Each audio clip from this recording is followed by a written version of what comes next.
The shuttle docked at Galactic Station Terminus with a soft hiss of releasing pressure, and Ensign Mira Vance stepped onto the metal walkway with nothing but a small bag and a transfer order in her hand. She was 26 years old, and she had the kind of face that people forgot 5 minutes after meeting her. Her hair was brown and pulled back tight, and her eyes were the color of storm clouds, and she moved through the crowded station corridors like a ghost, passing through walls. Nobody bumped into her because nobody noticed she was there. The diplomatic vessel Concordance waited in Docking Bay 7, and Mira walked its corridors for the first time while the crew rushed past her without a second glance.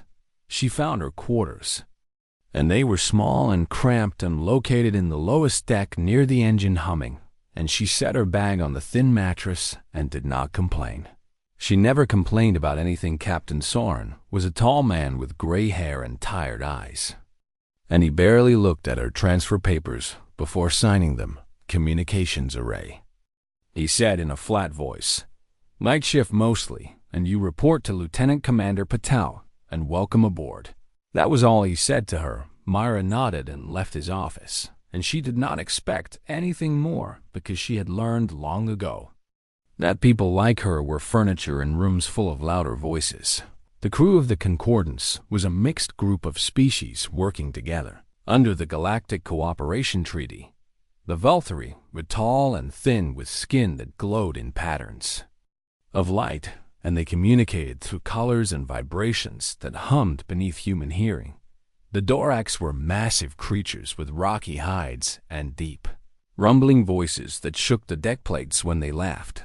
There were other species too, and they all had one thing in common. They thought humans were amusing at best and primitive at worst. Lieutenant Kethril was a Velthari tactical officer, and his skin flickered with bright mocking colors whenever Mira walked into the mess hall.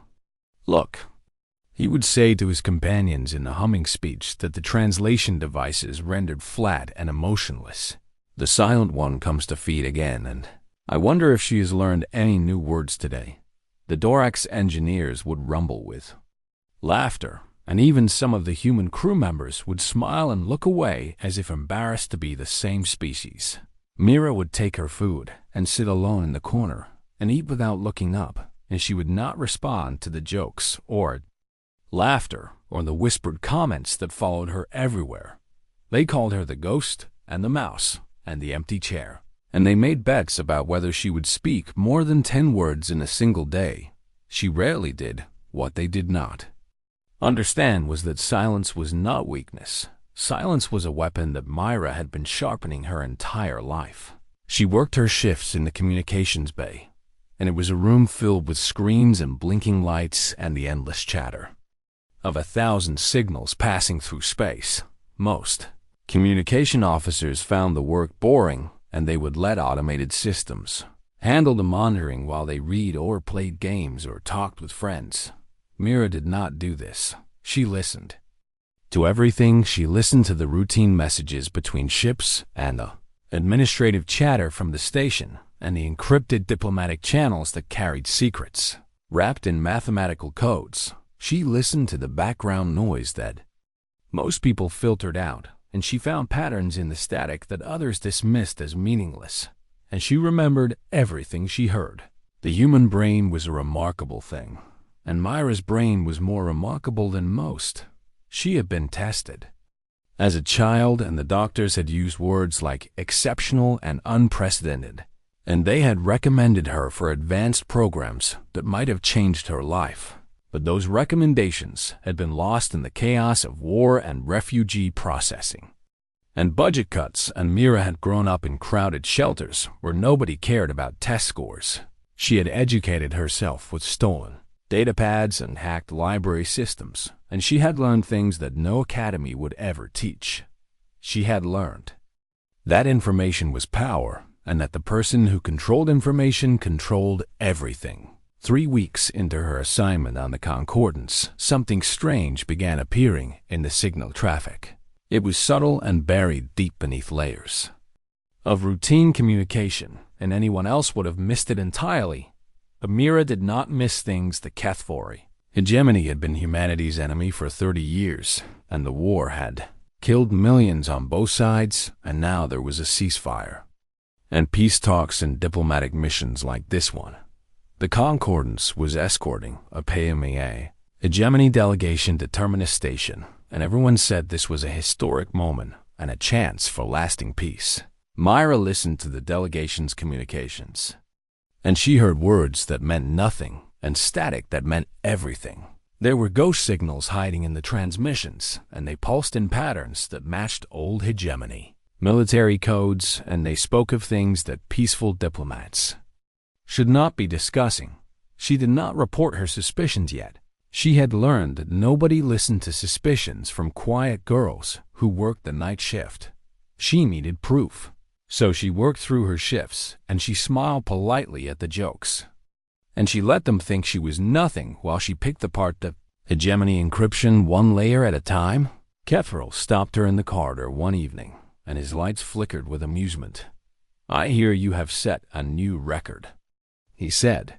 3 days without speaking to another crew member, and perhaps we should give you an award for excellence in silence. The Dorax behind him laughed, and the sound shook the walls. Myra looked at Kethril, and her gray eyes were calm and empty, and she said nothing at all. She simply walked around him and continued to her quarters. Kethril's lights flickered with something that might have been confusion, because most humans reacted to mockery with anger or shame or awkward attempts at humor.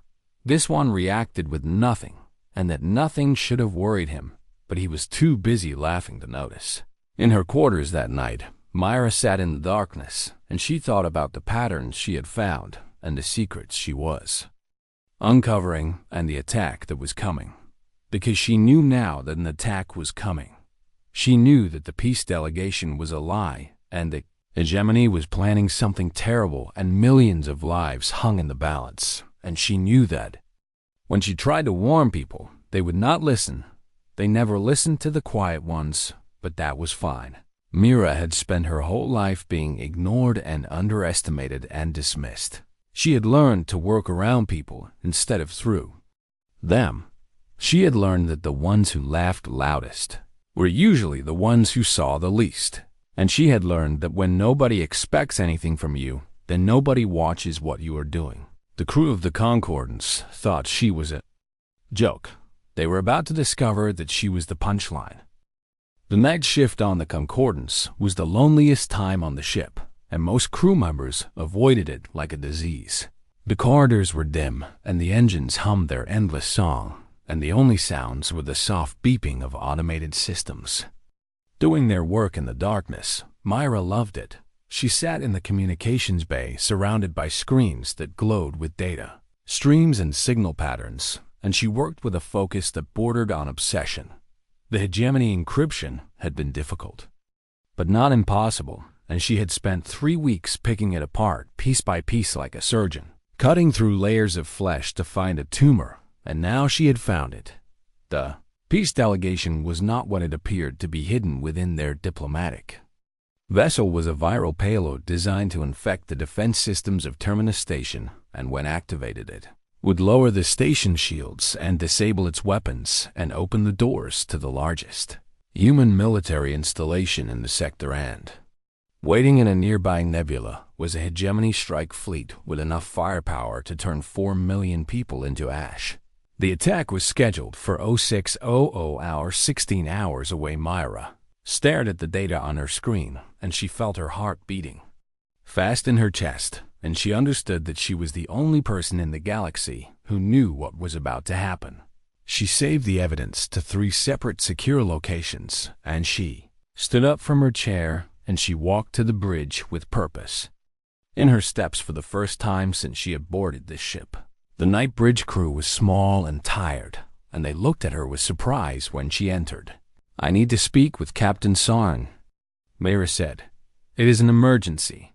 The officer on duty was a young human named Torres, and he frowned at her like she had spoken in a foreign language.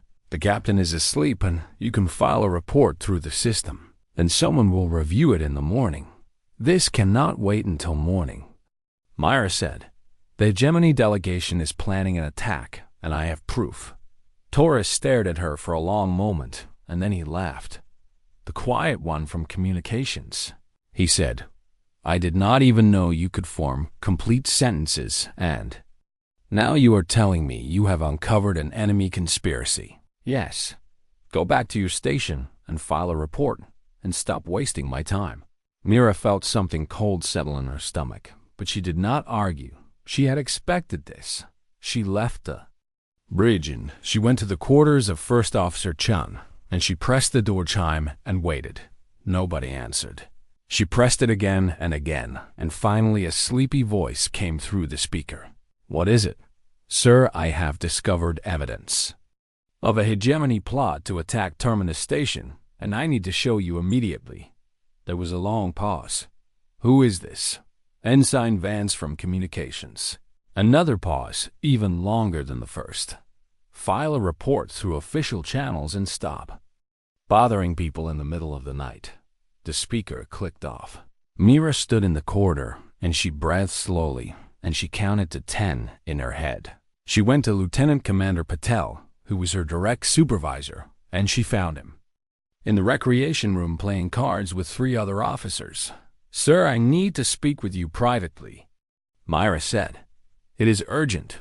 Patel did not even look up from his cards. "Can it wait until shift change?" "No, sir, it cannot." He sighed and set down his cards and walked with her to a quiet corner. "What is it, Vance?" She told him everything.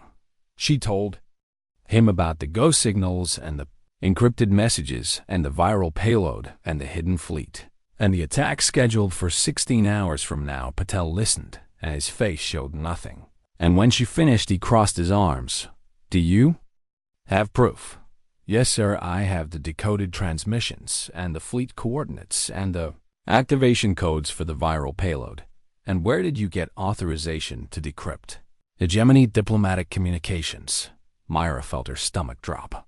"I did not have authorization, sir, but I found anomalies in the signal traffic, and You hacked into allied diplomatic transmissions without authorization," Patel said.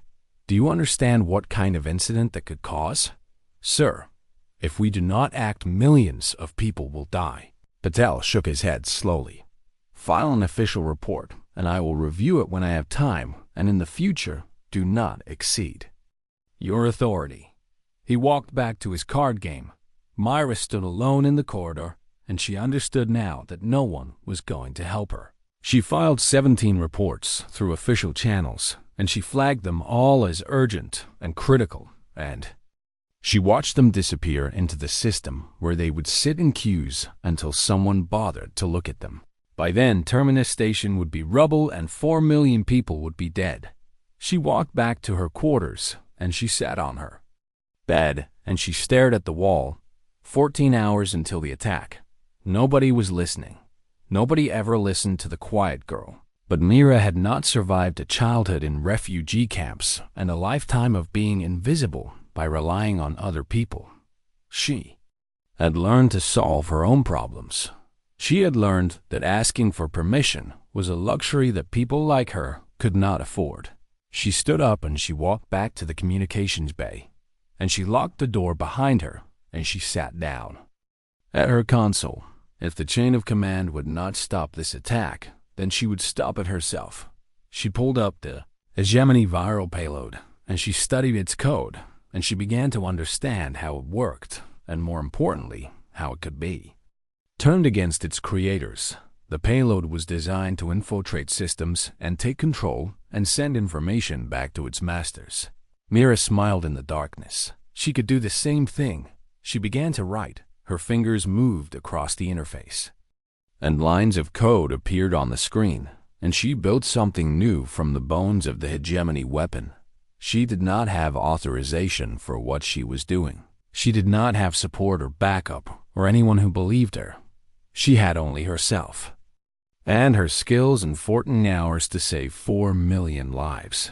The ship hummed around her, and the crew slept and joked and played cards, and no one noticed the quiet girl in the communications bay. No one noticed that she was about to change everything.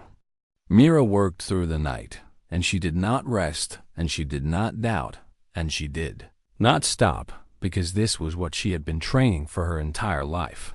Not the academy training that had been denied her, and not the official certifications that she had never received. This was the training that came from being alone and ignored and underestimated. This was the training that came from having to be twice as good just to be noticed. This was the training that came from a lifetime of watching and waiting and learning in silence. They had laughed at her because she did not speak. They were about to learn why she had been saving her voice. At 0200 hours, the first strange things began to happen aboard the Concordance. Ambassador Velthok of the hegemony delegation woke to find his personal communication device frozen and unresponsive. And when he tried to contact his aides, he found only silence. His chief of staff discovered the same problem, and then his security team, and then every member of the delegation. Their devices showed nothing but a blank screen and a single line of text that read "Connection terminated" in the delegation's private quarters. Their hidden equipment began to malfunction, and the viral payload that was supposed to infect Terminus Station flickered and died and was replaced by something else entirely. Velthok was not a fool, and he understood immediately that something had gone terribly wrong. He stormed to the communication array in their quarters, and he tried to reach the strike fleet hiding in the nebula. But the frequencies were scrambled and filled with noise somewhere in the darkness of space. 17 hegemony warships waited for a signal that would never come, and in the communications bay of the Concordance, Mira Vance sat in the blue glow of her screens, and she orchestrated chaos like a conductor leading an orchestra. She had spent 8 hours building her weapon, and now she was using it.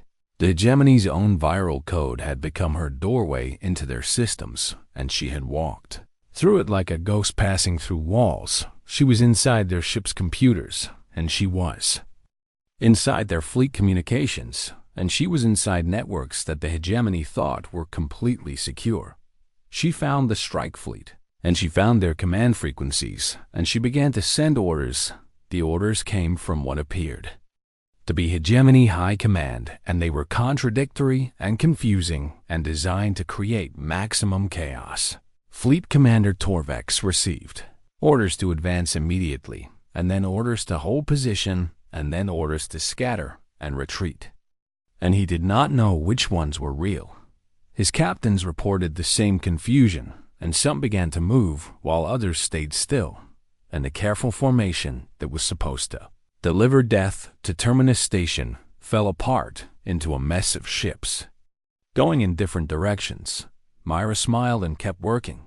She found the evidence she needed buried in hegemony servers, and she copied everything. She found communications between Ambassador Velthok and the High Council discussing the attack. And she found the original orders for the strike fleet, and she found messages that proved the peace delegation had always been a lie. She packaged all of it together, and she prepared to broadcast it across every frequency in the sector. But first, she had one more thing to do. The Concordance's sensors had been modified by the hegemony delegation to hide their activities, and Mira found those modifications, and she removed them. Suddenly, the ship's tactical display lit up with new contacts. 17 warships in the nebula that had been invisible moments before alarms began to sound throughout the ship. Captain Soren was on the bridge within minutes, and his face was pale with shock as he stared at the display. Where did those ships come from? He demanded. They were always there, sir, Torres said. Our sensors were being blocked somehow, and now they are not. The hegemony delegation, Soren said, and his voice was heavy with the understanding of betrayal. The bridge doors opened, and Lieutenant Kethrel entered with his skin flashing urgent patterns of alarm. Captain, the hegemony ships are in disarray, and they are ignoring our hails, and some of them appear to be firing on each other. Soren stared at the tactical display, and he could not understand what he was seeing. What is happening out there? The answer came from the communication station, where a junior officer was staring at his screen with wide eyes. Sir, we are receiving a massive data broadcast on all frequencies, and it appears to contain evidence of a hegemony plot to attack Terminus Station. The bridge fell silent. Soren walked to the communications station, and he read the data scrolling across the screen, and his face grew darker with every line transmissions.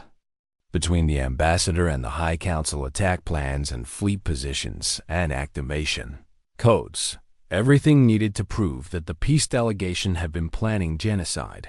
Who sent this broadcast? Soren asked. The junior officer checked his console, and his confusion was obvious. Sir, it originated from our own communications bay. Soren turned to look at the door, and his eyes were hard. Get Ensign Vance up here now. But Mira was already walking through the door. She stood before the captain, and her face was calm and her gray. I showed nothing at all. You did this. Soren said, yes, you hacked into hegemony systems and disrupted their fleet and broadcast classified intelligence across the entire sector. Yes. Kethros' skin was flickering with patterns that Myra did not recognize, and his voice was sharp. When he spoke, do you understand what you have done and the diplomatic incident this will cause? Myra turned to look at him, and something cold moved behind her eyes. I prevented the deaths of 4 million people at Terminus Station, she said. The hegemony strike fleet was 16 hours from launching an attack that would have destroyed humanity's largest military installation and killed everyone aboard. She turned back to Soren. I discovered the plot 3 weeks ago, and I reported it through official channels 17 times, and no one listened, so I stopped the attack myself. The bridge was silent. Soren stared at her for a long moment, and then he turned to the communications officer. Contact Terminus Station and warn them about the hegemony fleet, and then contact Fleet Command and tell them we need immediate support. Sir, the hegemony fleet is already scattering, Torres reported. They appear to be retreating back into hegemony space. Soren nodded slowly, and he looked at Mira with new eyes. You will come with me to my ready room, and you will tell me everything from the beginning. Mira followed him, and the bridge crew watched her go, and for the first time since she had boarded this ship, they did not see a joke. They saw something else entirely in the ready room. Soren sat behind his desk, and Mira stood before him, and she told him everything. She told him about the ghost signals and the patterns in the static, and the weeks of work decoding hegemony encryption. She told him about trying to warn people and being ignored and dismissed and sent away. She told him about building her weapon from the bones of theirs and using it to tear their plans apart. When she finished, Soren was silent for a long time. You saved millions of lives tonight, he said finally. Yes. You also violated about 100 regulations and committed acts that could be considered declarations of war. Yes. Soren leaned back in his chair, and he studied her face. Why did you do it alone, and why did you not keep pushing until someone listened? Mira met his eyes, and her voice was flat and without emotion. Because I have spent my entire life pushing and being ignored, and I learned a long time ago that if I want something done, then I have to do it myself. She paused. People like me do not get listened to, and we do not get promoted, and we do not get taken seriously, and so we learn to work around the system instead of through it. Soren was quiet for a moment. The crew called you the ghost, he said. They made jokes about you, and I heard them, and I did nothing to stop it. I know. I'm sorry. Mara tilted her head slightly. Apologies do not matter, and what matters is that 4 million people are alive tonight who would have been dead if I had waited for permission. Soren nodded slowly. Yes. He said, yes, they are. He stood up, and he extended his hand. Thank you, Ensign Vance. Mira looked at his hand for a moment, and then she shook it. Her grip was stronger than he expected. The aftermath of that night spread across the galaxy like ripples in a pond. Terminus Station had been hours away from destruction, and now it stood intact with its 4 million inhabitants alive, and unaware of how close they had come to death. The hegemony strike fleet had scattered back into their own space with their plans in ruins and their secrets exposed for all to see. The peace delegation was arrested within the hour, and Ambassador Velthok demanded to speak with his government. But his government was not answering. They were too busy trying to contain the damage. Mira's broadcast had been received by every major power in the sector, and the evidence of hegemony treachery was undeniable and complete. 3 species that had been allied with the hegemony announced their withdrawal from the coalition within the first week, and 2 more, followed by the followed with the hegemony, announced their withdrawal from the coalition within the first week, and 2 more, followed by the theoretic yen. End of the month, the hegemony had gambled everything on a surprise attack, and a quiet human girl had destroyed them. Without firing a single shot, on the Concordance, the crew looked at Myra Vance with different eyes now. They did not laugh anymore. They did not make jokes about the silent one, or the ghost, or the empty chair.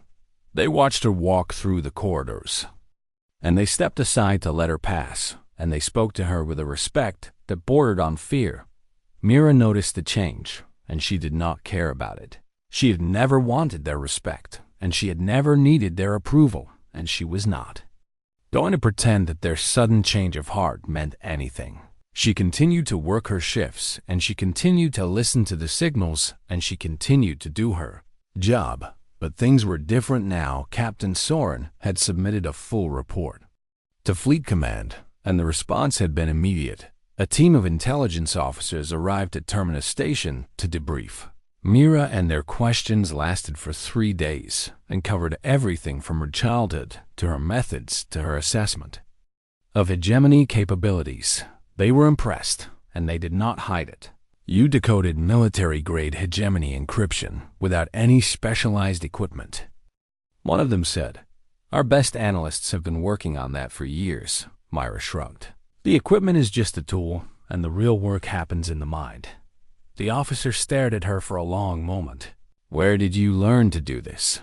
"I taught myself. That is not possible, and yet here we are." The debriefing ended, and the officers returned to their headquarters, and Mira went back to them. Concordance, expecting nothing to change. She was wrong. 2 weeks later, Captain Soren called her to his ready room, and his face showed something that might have been satisfaction. "I have news for you," he said. "Fleet Command has reviewed your actions, and they have made some decisions." Myra waited. "First, you are being promoted to lieutenant effective immediately." She blinked. "Second, you are being awarded the Silver Star for exceptional service in preventing a catastrophic attack on a major installation." She blinked again. "Third, and this is the part I think you will find most interesting, you are being offered a position with Naval Intelligence as a senior analyst with full authorization to conduct the kind of work you did on your own." Myra stood very still. "They want to give me official permission to do what got me in trouble." Soren smiled. "They want to point you at their enemies and let you do what you do best." "And what is that?" "Finding secrets and using them." Myra considered this for a long moment. "I want to stay on the Concordance," she said finally. Soren raised an eyebrow. "Why?" "Because this is where I started, and because I am not finished here, and because the people who laughed at me should see what I become." Soren nodded slowly. "Naval Intelligence has agreed to assign you here as their liaison, and you will have access to their resources and authority while remaining part of this crew." "Good." There was a knock at the door, and Soren called for entry. Kethro walked in, and his skin was dim with subdued colors, and he moved with none of his usual confidence.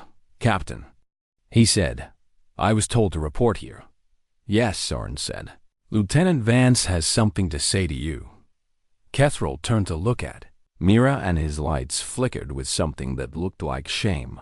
"Lieutenant," he said, "I owe you an apology.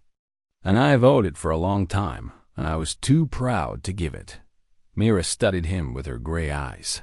"You mocked me every day for weeks," she said. "You made me the subject of jokes, and you encouraged others to see me as nothing. Yes, you dismissed my warnings, and you called me entertainment, and you never once considered that I might have value." "Yes." Myra stepped closer to him, and Kethral's lights dimmed further. "Do you understand now why I never responded to your jokes?" "No. Because you were never worth responding to. Myra said, because your opinion of me did not matter, and your approval meant nothing, and your mockery was just noise that I filtered out along with all the other static. Kethril flinched as if she had struck him. I was watching you the entire time. Myra continued, I was learning your patterns and your weaknesses and your habits, and if you had been an enemy, I could have destroyed you without ever raising my voice. She let that hang in the air. I am not your enemy, she said finally. But I want you to remember this moment, and I want you to remember how it feels to realize that the person you dismissed was always more dangerous than you. Kethril's skin flickered with patterns that the translation device could not interpret. I understand, he said. Good. Myra turned back to Soren. Is there anything else, Captain? No, Lieutenant, and you are dismissed. Mira walked out of the ready room, and she passed through the corridors, and the crew watched her go with new eyes. She was no longer the quiet girl who sat alone in the mess hall. She was no longer the joke that everyone laughed at. She was something else now, something that the galaxy was beginning to notice. In the communications bay, she sat down at her console, and she began to work. There were signals to monitor and patterns to find and secrets to uncover. The hegemony was wounded, but not dead, and they would try again. And when they did, Myra would be waiting. She smiled in the darkness of her station. Let them come. Let them plot and scheme and plan. She would be listening. She was always listening. 6 months had passed since the night Mira Vance had torn the hegemony's plans apart, and the galaxy had not forgotten. Stories spread through space stations and colony worlds and warships like fire spreading through dry grass. They talked about the ghost in the machine who had single-handedly stopped an invasion. They talked about the human woman who could crack any code and find any secret and destroy any enemy without ever leaving her chair. They talked about the quiet one who had made the most powerful military force in the sector look like fools. The Hegemony High Council held emergency sessions behind closed doors, and their discussions were filled with fear and anger and confusion. Their intelligence networks were compromised, and they did not know how deeply every communication they sent might be intercepted, and every secret they held might already be known. They had spent decades building their spy networks and their encrypted channels and their hidden fleets, and one small human woman had proven that none of it was safe. Commander Torvex of the Scattered Strike Fleet had been executed for his failure, and 3 members of the High Council had been removed for their role in the disastrous peace mission. But the real damage was not in the lives lost or the plans destroyed. The real damage was the doubt. The hegemony could no longer trust anything, and that doubt would poison them for years to come. On the Concordance, life had settled into a new normal. Lieutenant Mira Vance still worked in the communications bay, and she still preferred the night shifts, as she still ate alone in the mess hall. But everything else had changed. Officers who had once ignored her now stopped to ask her opinion. Crew members who had laughed at her now nodded with respect when she passed. And the alien species who had considered humans primitive now watched the quiet woman with something that looked very much like fear. Kethril found her on the observation deck one evening as the ship traveled through the darkness between stars. His skin was dim and his posture was uncertain, and he stood at a distance as if afraid to come too close. May I join you? He asked. Myra did not look away from the stars. If you wish. He came to stand beside her, and for a long moment neither of them spoke. The crew talks about you, Kethril said finally. They tell stories about what you did, and each time, the story gets bigger. Stories always grow. They say you are the most dangerous person on this ship. Myra turned to look at him. What do you think? Kethril's skin flickered with colors that the translation device rendered as uncertainty. I think they are right, and I think I was a fool not to see it sooner. You were not a fool, Myra said. You were simply looking at the wrong things. What do you mean? Myra turned back to the stars. Your species communicates through light and sound, and you value displays and presence and volume, and you measure worth by how much space someone takes up in a room. She paused. Humans are different, and we come in many forms, and the loud ones are not always the dangerous ones. I have learned this. Good. Catherall shifted uncomfortably. The other species are afraid of you now, and they say you could destroy careers and governments, and perhaps even civilizations if you wanted to. Perhaps I could. Does that not bother you? Mira considered the question. When I was 6 years old, the hegemony attacked my homeworld, and they killed my parents and destroyed my home, and I spent the next 10 years in refugee camps being ignored and forgotten. She did not look at Catherall as she spoke. I learned very young that the galaxy does not care about quiet people, and it does not protect the weak, and it does not reward the patient. And if you want to survive, you have to find your own way. And you found yours. Yes, by becoming this. Mira finally turned to face him, and her gray eyes were calm and cold and deep. The loud ones announce themselves, and they need to be seen and heard and acknowledged, and they make themselves targets. She tilted her head. But the quiet ones are different, and we watch and we learn and we map every exit and memorize every weakness and plan for every possibility. And when we finally move, it is already too late to stop us. Catherall's lights dimmed to almost nothing. The hegemony spent decades preparing to fight human warriors and generals and fleets. He said, they never thought to prepare for someone like you. No, Myra agreed. They did not. What happens now? Myra turned back to the observation window, and she looked out at the endless darkness where enemies lurked and secrets hid and powers plotted their next moves. Now, I have a seat at the table and a voice in the room and resources and authority and a very long memory. She paused. The hegemony tried to kill 4 million people, and they failed because of me, and they know it, and that knowledge will eat at them. You think they will try again? I know they will, and when they do, I will be ready, and this time, I will not just stop their attack. Her voice dropped to something quiet and cold. This time, I will make sure they never try again. Catherall stared at her profile in the starlight, and he understood now why the crew was afraid. It was not because of what she had done. It was because of what she could still do. You are not what I expected humans to be. He said, we never are. Myra smiled, and it was the same unsettling expression that never quite reached her eyes. The galaxy looked at humanity, and they saw loud voices and crude weapons and simple minds, and they thought they understood us. She shook her head. They never understood the quiet ones, and they never saw us coming, and by the time they realized they're mistaken, it was already too late. She turned to walk away, and then she stopped. Tell the others something for me. What? Myra looked back over her shoulder, and her gray eyes gleamed in the starlight. Tell them that I am still watching, and I am still listening, and I will always be there in the silence between their words.